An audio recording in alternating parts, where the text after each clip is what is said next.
Hi everyone, it is Mrs. O'Brien here. Sorry you can't see me. I tried to do this with the video option several times and it kept glitching. So I've decided to forego the camera in hopes that this works. So what I wanted to do is go over the Global Studies syllabus with you. It is on Google Classroom, so you can take a look at it now. But I wanted to talk about what Global Studies is, what we'll be learning about this year, and then some expectations for our class since it is a hybrid class. So first off, what is global studies? Global studies is the study of selected topics involving Earth's natural environment and mankind's relationship to it, as well as the geography of nations in the Eastern Hemisphere. It is a geography class that introduces students to the physical and human world around them, and then helps them develop the means to examine that world, the whole in relation to its parts, and its parts in relation to one another. This class includes examining the geographic makeup of Europe, Asia, North Africa, and the Middle East. And so really last year in 6th grade, you guys looked at the Western Hemisphere. This year in 7th grade, you will look at the Eastern Hemisphere. So there are 6 units in global studies. The first one, sorry here.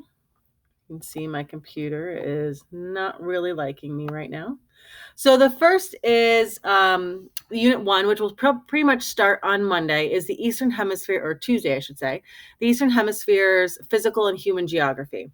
So not are we going to look at the actual physical geography like rivers and mountains and deserts, but really how geography affects people and how people affect geography.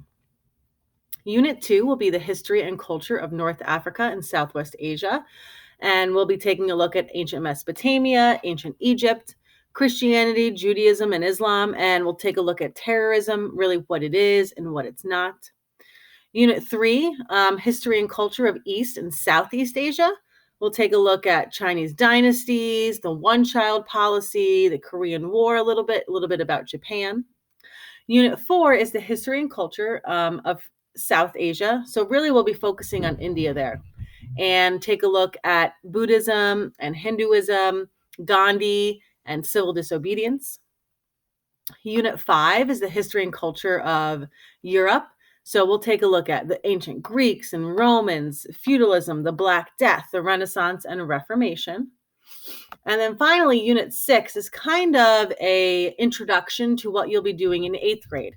And we'll actually talk a little bit about U.S. colonization. We'll talk about why settlers came to the colonies and they left England, and look at some of the original colonies. So, grading in this class. There are 3 ways to be graded. First is the summative assessment, which is your chapter test and performance assessments. That is 60% of your grade. Homework is 10% of your grade. And formative assessments, that's maybe quizzes, projects, group work, that will be 30% of your grade. So let's talk a little bit about plagiarism. Will it affect your grade? Of course.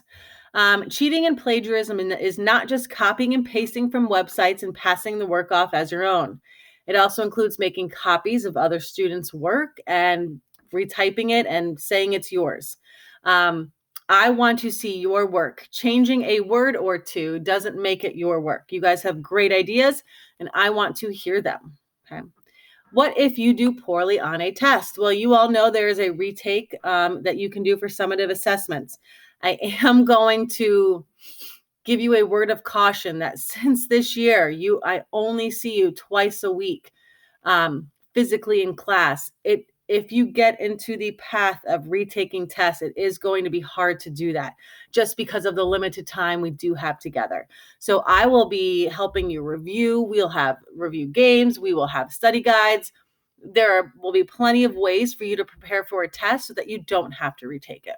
That's the goal. And then finally, who's awesome? And that obviously would be you. So the next thing I want to talk about a little bit is the hybrid class expectations.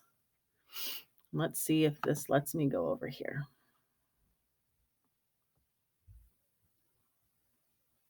As you can see, this is why this has been taking me so long. All right, here we are. So hybrid class expectations and suggestions. So I see you in class physically 2 days a week. Please make sure, to the best of your ability, to be in class the 2 days that you are assigned. Okay. I don't want you to fall behind. So be in class. On your days home, it's not a day for you to put your feet up and, just hang out. You are expected to follow the same schedule that you would be if you were in class. It is still a school day for you. You're just doing it at home. For now, what we are going to do is you are going to sign the attendance form that I post, and then you will see on the daily agenda the assignments that you are supposed to be doing. Each group will be doing the same things. It's just we're doing it a little differently and everyone's doing it a little bit in a little bit different order. So I will be in the habit the first couple of weeks of emailing you the night before you have a home day to review what it is that you need to do and just some reminders for that day. I would again create a calendar. We already talked about Google Calendar so that you know due dates for assignments. And please, please, please communicate. If I don't know that you're confused, I can't help you. So please communicate with me, email me, talk to me. But I want to make sure that you are not confused and that we are doing this together.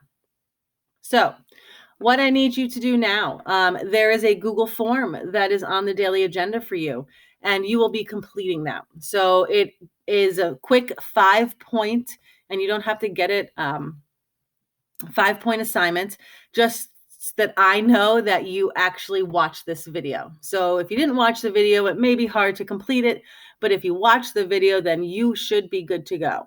So I will see you guys on the next day you are in school, and hope you have a great day.